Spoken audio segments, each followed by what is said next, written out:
Hello everyone and welcome to Doon officers academy. आज हम करेंगे आर्टिकल राइटिंग। इससे पहले हमने राइटिंग के पोर्शन में स्टोरी राइटिंग पढ़ा था, लेटर राइटिंग पढ़ा था, and in all of that we have learn that जो भी आप राइटिंग पोर्शन करोगे एक पर्टिकुलर फॉर्मेट हम फॉलो करते हैं। सिमिलरली आर्टिकल राइटिंग में आपका फॉर्मेट क्या होगा, क्यों लिखा जाता है आर्टिकल, ये सारी चीजें आज के सेशन में हम कवर करेंगे। So firstly let us talk about article writing. Article writing होता क्या है? Basically it is a writing composition. Article writing is a writing composition जिसमें, और ये किस रीजन से लिखा जाता है, मेन जो इसका पर्पस होता है, the purpose of writing an article is publication purpose से लिखा जाता है। Whenever you are writing an article, उसका मेन पर्पस क्या है? पब्लिकेशन के लिए। कोई भी चीज के लिए आर्टिकल तब लिखे जाएंगे when you have to publish it, ठीक है। और आप पब्लिश किसको करोगे? ठीक है, it will reach the masses, है ना।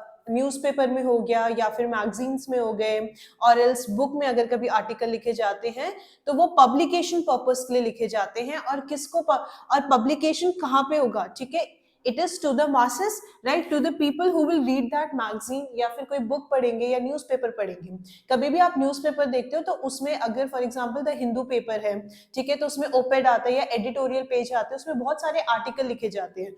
तो उस आर्टिकल में आप क्या देखोगे? ऑलवेज जब भी आप आर्टिकल पढ़ोगे, ऊपर एक आर्टिकल का हेडिंग होती है फॉलोड बाय अ बाईलाइनर। ठीक है, बाईलाइनर का मतलब क्या होता है? The name of the person who is writing that article. तो article is a writing composition which is written for the purpose of publication. और अगर कोई चीज जो है वो पब्लिकेशन के लिखी जा रही है तो it will serve the masses, ठीक है, फॉर द पीपल और फॉर द मासेस, ठीक है, लोगों के लिए लिखा जाता है ताकि जो एक पर्टिकुलर राइटर के व्यूज हैं या ऑथर के जो व्यूज है वो पब्लिक के, this is for the purpose of serving the people, ठीक है, जो उसको पढ़ेंगे। और कौन पढ़ेंगे? लोग पढ़ेंगे। न्यूज़पेपर कौन पढ़ता है? आम जनता पढ़ती है, राइट। तो आपका आर्टिकल क्या है? कभी भी न्यूज़पेपर में आप हमेशा देखोगे आर्टिकल रहते ही हैं। तो आर्टिकल आपके किस तरीके से लिखोगे? जब भी हम राइटिंग पोर्शन लिख रहे थे, हर एक राइटिंग पोर्शन में हमने देखा कि every writing portion has a body part, है ना। उसकी एक पर्टिकुलर बॉडी होती है और बॉडी पार्ट में भी उसकी एक फॉर्मेटिंग होती है। You start by an introduction. Similarly article भी जब आप लिखोगे तो हमेशा you start by an introduction, ठीक है। अब आर्टिकल में यूजुअली आप क्या देखते हो? ठीक है, if we are talking about article, तो आर्टिकल में मेनली जो कंटेंट होता है, if we talk about the content of an article, तो कंटेंट यूजुअली क्या होगा आपका?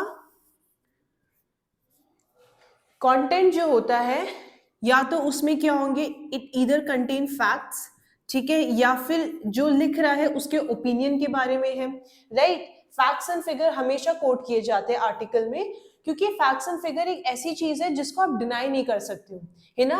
कोई भी अगर फिगर अगर आपने दिए गए हैं तो वो figure they are backed by certain research, है ना। कोई रिसर्च की होगी। फॉर एग्जांपल अगर इंडिया की ग्रोथ रेट के बारे में बात करूं तो आपने लास्ट ईयर पे कंपेयर किया होगा। अगर 2021 में सेंसस हुई है तो 2011 के बेसिस पे कितनी ग्रोथ हुई है, राइट, परसेंटेज निकाली होगी आपने। और वो परसेंटेज किस पे डिपेंड करती है कि भाई 2011 में कितनी पॉपुलेशन थी और 2021 में कितनी पॉपुलेशन हो गई है ना। इंक्रीज परसेंटेज जब आप करते हो तो उसमें देखते हो ना कि पहले कितनी थी, बाद में कितनी हो गई, आप सब्ट्रैक्ट करते हो, राइट। इसी तरीके से तो आप परसेंटेज निकालते हो। तो एक जो चीज जो होती है, if you are giving any figure और फैक्ट्स इन द आर्टिकल, वो एक ऐसी चीज है जो आपके ओपिनियन कुछ भी हो सकते हैं ना।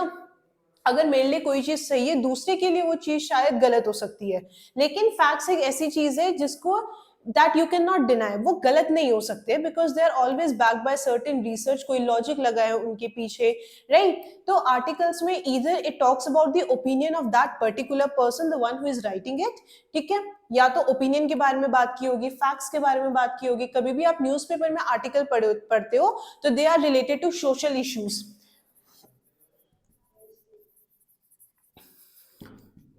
ऐसे कोई भी इशू जो समाज में जिसका आपको फर्क देखने को मिलता है, ठीक है। अगर मान लो वुमेन के एम्प्लॉयमेंट रेट अगर कम है, इसका असर the one who is working in an office बहुत क्लियरली दिखता है सबको, है ना, कि आप में देखोगे वर्क फोर्स आपका कितना है, right. If you will for example अगर आप स्कूल में पढ़ रहे हो तो आप देखोगे कि कितने आपके मेल एम्प्लॉय है और कितने आपके फीमेल एम्प्लॉय है, अगर उन दोनों को आप कंपेयर करते हो, that is also a social issue. Why is that? Because you will see there are comparatively less number of women working in an organization than the men or than the male member, है ना। तो ये क्या है? It is a social issue. Women empowerment की बात करें, social issue है ना, या फिर लिटरेसी रेट की बात करें, या फिर आपके बर्थ रेट है, ग्रोथ रेट है, राइट। ऐसे कोई भी सोशल इशू जिसका असर जो है वो समाज पे पड़ता है, राइट। तभी आप देखोगे कि बहुत सारे अभियान चलते हैं, बेटी बचाओ बेटी पढ़ाओ। क्यों बोला जाता है? इसका मतलब ये थोड़ी है कि हम ये बोल रहे हैं कि भाई जो लड़के हैं उनको मत पढ़ाओ, राइट। बेस्ड ऑन की हिस्ट्री कैसी रही है पास्ट में, क्योंकि ऐसा था कि लड़कियों को ज्यादा स्कूल नहीं भेजते थे, तो जिसकी वजह से there is a huge hiatus between the literacy rate of a male and a female, right. अब क्या है? The parents are more aware, है ना। पेरेंट्स जो है वो ज्यादा अवेयर हैं, वो हर अपने बच्चे रिगार्डलेस ऑफ द जेंडर सबको स्कूल भेज रहे हैं वो, राइट। तो लेकिन this is one of the social issue. तो आर्टिकल या तो उसमें क्या होगा, कंटेंट जो होगा वो क्या होगा, फैक्ट होंगे, ओपिनियन होगा, सोशल इशू के बारे में आपको बताएगा, या फिर sometime it is also related to the current happening, या फिर करंट अफेयर से रिलेटेड भी होता है, ठीक है। जैसे कि आई गेस मैंने लास्ट टाइम भी एक एग्जांपल दिया था रशिया और यूक्रेन का, तो उसमें आप बहुत सारे लोग जो थे वो अपने अपने ओपिनियन दे रहे थे कि क्यों यूक्रेन सही है या फिर क्यों रशिया सही है, right. So that is their personal opinion. You can all debate जब भी की जाती है तो डिबेट में जो टॉपिक दिए जाते हैं कैसे होते हैं, ओपन एंड होते हैं ना, राइट। अगर ऐसा कोई टॉपिक दिया जाए जो क्लोज्ड एंड है कि भाई हाँ ऐसा ही होता है, ये इस तरीके से ही होता है, उसमें आप कुछ डिनाई नहीं कर सकते हो, तो वो क्लोज्ड एंड आपको कभी भी टॉपिक नहीं दिया जाता, ओपन एंड दिया जाता है, right. If you will go for your SSB also, तो जब आपका जीटीओ टास्क हो रहा होता है तो जीडी में भी आप देखोगे इस तरीके की आपको एक जब आपका ग्रुप डिस्कशन हो रहा होता है तो आपको एक हेडिंग दी जाती है, डिस्कशन के लिए एक टॉपिक दिया जाता है और उसके 2 या 3 आपके क्या होते हैं, सब लाइन्स होती है कि या तो ये इसकी वजह से हुआ है, ठीक है, या फिर ये रीजन की वजह से हुआ है। ऐसे 2-3 आपको क्या पॉइंट्स दिए जाते हैं कि कौन से। और अगर ऐसा नहीं होगा कि पूरा का पूरा ग्रुप जो है वो एक ही पॉइंट पे डिस्कस करेगा, है ना। 2 लोगों ने क्या किया, पहली वाली रीजन को उन्होंने किया कि हाँ भाई ये मुझे लगता है, 4 लोगों को कुछ और लगेगा। तो फिर ओपिनियन हमेशा आप क्या कर सकते हो, you can always challenge an opinion, but facts and figure ऐसी चीजें जो आप चैलेंज नहीं कर सकते हो। सोशल इशू के बारे में और एल्स कंटेंट में आप क्या लिख सकते हो, related to current events, current happenings in the world, है ना। रीसेंट जब आपका कोविड चल रहा था ना, तब भी आपने देखा होगा कि देयर वर मेनी आर्टिकल्स, है ना। हर एक आर्टिकल में बात की जा रही थी कि किस तरीके से you can engage yourself during the lockdown period, है ना। किस तरीके से आप खुद को किसी ऐसी एक्टिविटीज में एंगेज करो ताकि और लोगों के साथ कांटेक्ट बनाए रखो, even though they were virtual contacts, but be in touch with other people. And what was the reason? So that आप अकेले ना रहो, ठीक है। डिप्रेशन जैसी चीजें, मेंटल हेल्थ के बारे में बहुत सारी बात की गई। So the content of an article are based on the facts and the figure or the opinion of the writer, ठीक है। कई बार अगर द हिंदू का ही अगर मैं एग्जांपल दूं तो ओपेड पेज में या एडिटोरियल पेज में ना, जब भी कोई एक पर्टिकुलर राइटर या ऑथर को भी कोई आर्टिकल लिखता है, if that particular person is related to any party, तो उसमें ना नीचे या फिर कहीं पे एक लाइन दी भी जाती है कि these are the opinion of the author और द राइटर, ठीक है। जरूरी नहीं है कि जो न्यूज़पेपर है, न्यूज़पेपर ने सिर्फ और सिर्फ उसको पब्लिश किया है, ठीक है। Newspaper has only published the writing और the article of the writer. जरूरी नहीं है कि जो आपका न्यूज़पेपर है उसका भी यही ओपिनियन है, ये हमेशा एक लाइन आ जाती है, राइट। सो आर्टिकल राइटिंग में ये सारी चीजें हैं जो आपके कंटेंट में आती हैं, राइट। तो एक थोड़ा सा ब्रीफ था ये आर्टिकल के बारे में। Now we will discuss about the format of an article. जब आप आर्टिकल लिख रहे हो तो क्या क्या चीजें आपको ध्यान में रखनी है। अगर आरएएमसी का पेपर कभी भी आप देखोगे, एक लेटर राइटिंग हमेशा से आता है। अब वो letter writing letter to the editor होता है, ठीक है, या फिर आपके कोई भी मेजर इशू है तो उसके बारे में होगा, बट एक फॉर्मल लेटर राइटिंग आता है। कभी कभार आपका इनफॉर्मल लेटर राइटिंग भी आ जाता है, राइट। एंड देन आर्टिकल, ऐसे। तो राइटिंग पार्ट में हमेशा कंपोजिशन टाइप की चीजें आती हैं, राइट। आपका ऐसे हो गया या फिर आर्टिकल राइटिंग हो गया। So you will start an article. कैसे स्टार्ट करोगे आप आर्टिकल को? पहले the heading of the article, ठीक है, अब हेडिंग आप किस तरीके से चूज करोगे? The heading should be the central idea of the article. ठीक है, the heading should be the central idea of the article.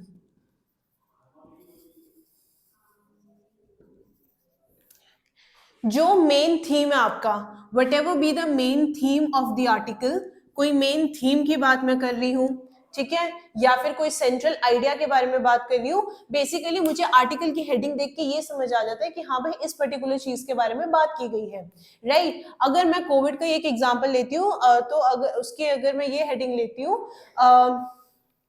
Steps to reduce steps to reduce mental illness during lockdown, right. तो इसका मतलब article की heading पढ़ते ही समझ आ जाएगा reader को कि इस क्या क्या चीजें आपको करनी चाहिए ताकि आपकी मेंटल हेल्थ ठीक रहे लॉकडाउन के टाइम पे या कोविड के टाइम पे, ठीक है। This is just one example.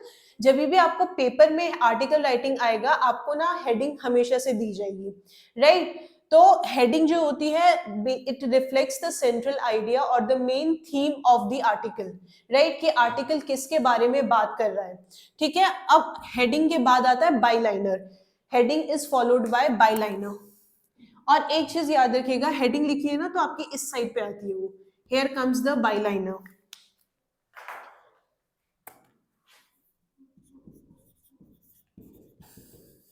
बाईलाइनर का मतलब हुआ जिसने वो आर्टिकल लिखा है। अगर मैंने आर्टिकल लिखा है तो मैं अपना नाम लिखूंगी, किसी और ने आर्टिकल लिखा है तो वो जिसने आर्टिकल लिखा है उसका नाम लिखते हैं। हमेशा की तरह राइटिंग पोर्शन आप कैसे स्टार्ट करते हो? We start by an introduction. Even if we look at the letter writing, क्या था उसमें? सबसे पहले इंट्रोडक्शन था ना, राइट। You introduce yourself first. यही चीज होता है आपके आर्टिकल राइटिंग में, इट इज एन इंट्रोडक्शन, आपका इंट्रोडक्शन नहीं, ठीक है। Introduction about the article. जो आप इंट्रोडक्शन दोगे वो किसका इंट्रोडक्शन दोगे? आर्टिकल का इंट्रोडक्शन दोगे। बहुत बार आर्टिकल का इंट्रोडक्शन आप किस तरीके से देते हो? Either by using a proverb, ठीक है, कोई प्रोवर्ब आपने इस्तेमाल कर लिया या फिर कोटेशन के साथ इस्तेमाल कर लिया आपने कोई,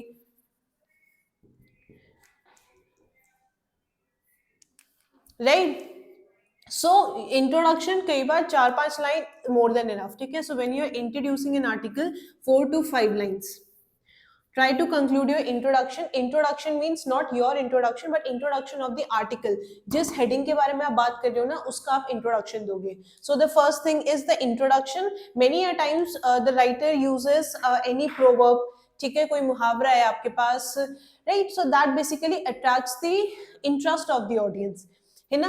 अगर मान लो आपके ऐसे सिचुएशन में हो कि मान लो एक स्टेज परफॉर्मेंस है, कोई टेक्निकल रीजन की वजह से वो नहीं हो पा रहा है, तो अब आप ये, अगर आपको ऑडियंस को लेकिन एंटरटेन करके रखना है ना, तो आप ऐसे तो उनको नहीं बोलोगे ना कि भाई टेक्निकल रीजन की वजह से डिले हो रहा है, कुछ ना कुछ करोगे, कुछ भी कर लो। कोई भी एंकरिंग कर ली किसी ने, ठीक है, किसी ने अपना कोई एनेक्डोट सुना दिया उस टाइम तक के लिए, है ना।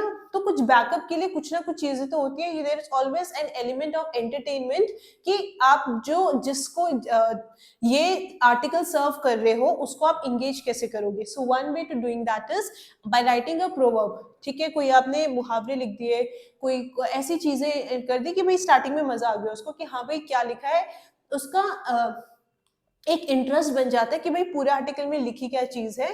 तो जो रीडर है उसका इंटरेस्ट डेवलप करने के लिए स्टार्ट बाय अ प्रोवर्ब और अ कोटेशन। ये कोई हार्ड एंड फास्ट रूल नहीं है, ठीक है। ऐसा नहीं कि अगर आप नहीं लिखोगे तो आपका गलत हो जाएगा, ठीक है। This is just one of the way, है ना। बहुत सारे तरीकों में से ये एक तरीका है।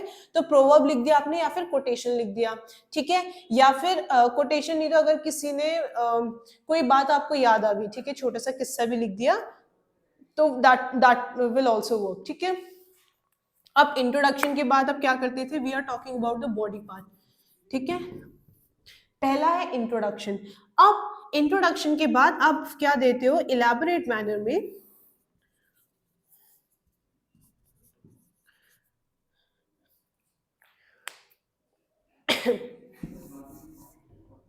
इंट्रोडक्शन के बाद आ जाता है आपका main content. Main content usually 2 से 3 पैराग्राफ में कंक्लूड करो, ठीक है। इसमें क्या होना चाहिए? Details. Always talk about details, ठीक है, माइन्यूट से माइन्यूट डिटेल दे सकते हो, do that, well and good. ठीक है, कोई भी अगर मान लो जैसे अभी हम ग्रुप डिस्कशन की भी बात कर रहे थे, तो उसमें क्या हो रहा था, अगर मैं कोई फैक्ट दे देती हूँ तो फैक्ट कोई डिनाई नहीं कर सकता है, opinion anyone can challenge your opinion, लेकिन फैक्ट ऐसी चीज है जिसमें आप कुछ नहीं कर सकते हो, ठीक है, जिसमें आप चैलेंज नहीं कर सकते हो, right. So the second portion, once you have given the introduction it is followed by the main content, और उसमें क्या होना चाहिए, 2 से 3 पैराग्राफ, मोर देन इनफ, राइट। डिटेल्स पूरी लिखो, ठीक है, अगर कोई भी डिटेल्स का मतलब है रेलेवेंट डिटेल्स, ऐसे नहीं कोई भी इधर उधर की बातें कर दी आपने, रिलेटेड टू द आर्टिकल, ठीक है, जो आर्टिकल आप लिख रहे हो उसकी डिटेल के बारे में आप बताओ, right. So right all the details, लेकिन डिटेल्स कैसी, इन अ सिक्वेंशियल मैनर,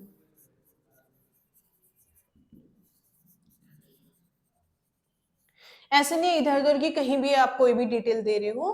तो मेन कंटेंट में आपको क्या आना चाहिए, 2 से 3 paragraph, where you will mention all the details, all the facts, है ना, कि अगर आपको कोई एक विचार है, देयर इज अ थिंकिंग जो आपको लगता है सही है, back it by a logic, ठीक है, रीजन दो कि क्यों ये चीज मुझे लगती है, राइट। और आप रीजन कैसे दे सकते हो, कोई भी फैक्ट कोट करके, फिगर कोट करके। So main content, they should 2 to 3 paragraph are more than enough, followed by all the details, जो भी डिटेल्स मेंशन करना चाहते हो, कोई अगर आपका उससे रिलेटेड कोई इशू है, that is also you can give, ठीक है, and you concluded by a conclusion।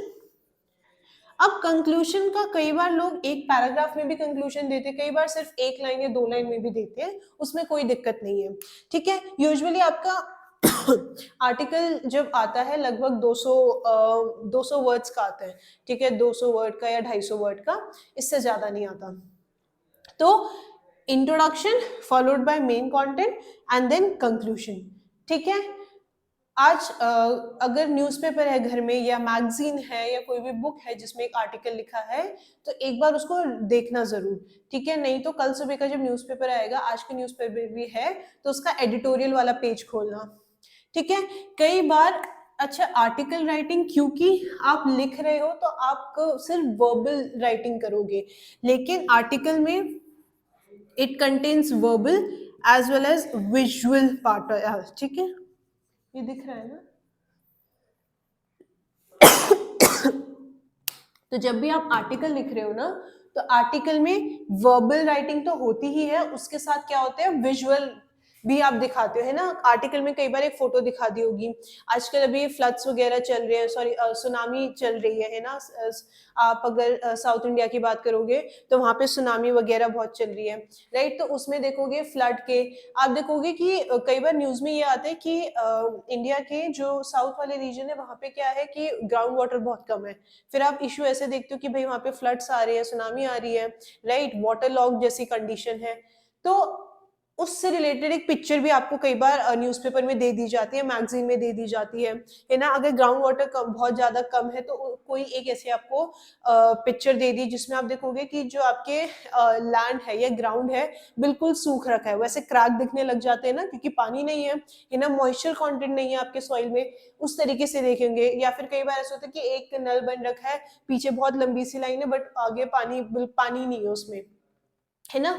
तो आर्टिकल राइटिंग में वर्बल के साथ साथ आपके विजुअल राइटिंग भी होती है, मतलब कोई एक पिक्चर भी कई बार आर्टिकल में दिए जाते हैं, ये यूजुअली आप न्यूज़पेपर में जरूर देखोगे, है ना। कई बार ऐसा नहीं होता है कि आपके एडिटोरियल पेज में सिर्फ और सिर्फ आपके राइटिंग ही लिखी है, एक आपकी पिक्चर दी ही जाती है, ठीक है, for the visual effect, right. So this was all about your article writing. अच्छा जैसे लेटर में होता था ना थैंक यू वगैरह, इसमें कुछ नहीं होता, ठीक है। और ये हमेशा किस इंटेंशन के साथ लिखी जाती है, फॉर द पब्लिक, जो इसको देख रहा है, जो आर्टिकल पढ़ेंगे, कौन पढ़ता है उसको, पब्लिक, है ना। कोई भी चीज अगर आप पब्लिकेशन पर्पस के लिख रहे हो तो वो किसके लिए लिखी जाती है, फॉर द मासेस, है ना, लोगों के लिए लिखी जाती है। सो आर्टिकल राइटिंग में लास्ट जो आप करते हो that is your conclusion, right. आपका नाम कब आता है, हेडिंग के बाद आ जाता है। आर्टिकल राइटिंग एक बार just get the brief of the format, you start by the heading and heading should reflect the central idea of the article, ठीक है, जो मेन थीम है आर्टिकल की वो हेडिंग आपका बताएगा।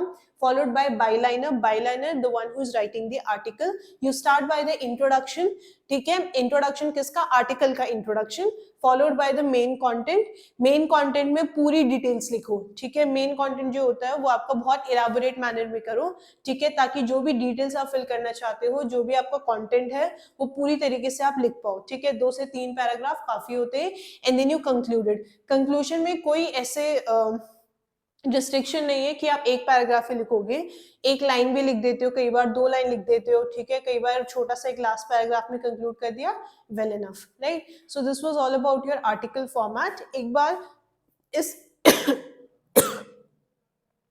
इस फॉर्मेट के बेसिस पे एक आर्टिकल जरूर लिखना, राइट, क्योंकि कभी भी आप प्रीवियस ईयर पेपर देखोगे, आरएएमसी के अगर आप देखते हो तो राइटिंग क्वेश्चन में लेटर और आपका आर्टिकल जरूर मिलेगा आपको, ऐसे भी होता है, ये सब चीजें भी होती हैं, पर आर्टिकल और लेटर जो होता है वो आप फॉर्मेट के बेसिस पे अटेम्प्ट कर सकते हैं, you can score well, right. So this was all for today. और दून ऑफिसर्स अकेडमी के अगर ऑफलाइन बैचेस से आप जुड़ना चाहते हो तो स्क्रीन पे जो आपको नंबर दिए गए हैं, you can contact on those numbers, right, और आप रजिस्टर करा सकते हो। So this was all for today, thank you everyone and have a good day to you all.